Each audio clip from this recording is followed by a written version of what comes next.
یوسف علیہ السلام کی پہلی آزمائش، ایجپٹ لے جایا جانا۔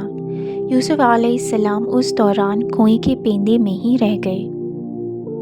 پھر جب وہ اسے لے گئے اور انہوں نے اتفاق کر لیا کہ اسے اندھے کنواں میں ڈال دیں، اور ہم نے اس کی طرف وحی بھیجی کہ تو انہیں ان کے اس کام کو ضرور جتائے گا، اور وہ نہ جانتے تجھے نہ پہچانتے ہوں گے۔ اس بات کی تسلی اللہ انہیں خود دیتا ہے کہ انہیں خوف زدہ نہیں ہونا چاہیے۔ وہ اپنے بھائیوں کو ان کی کرتوت خود بتائیں گے، لیکن ان کے بھائی انہیں پہچان نہیں سکیں گے، کیونکہ یوسف علیہ السلام اس وقت ایک طاقتور انسان بن چکے ہوں گے۔ It is reported that Yusuf alayhi salam stayed in the well for 3 days and 3 nights. A group of people were traveling to Egypt. They were thirsty. They sent their man to the well, and he let down his pail.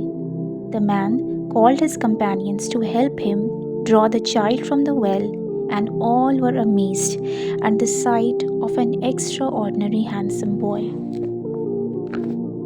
تبھی وہاں یوسف علیہ السلام کے غدار بھائی پہنچ جاتے ہیں اور یوسف علیہ السلام کی قیمت مانگنے لگتے ہیں، اور انہوں نے اسے بیچ دیا کھوٹے داموں، گنتی کے چند درہموں میں، اور وہ اس سے بیزار ہو رہے تھے۔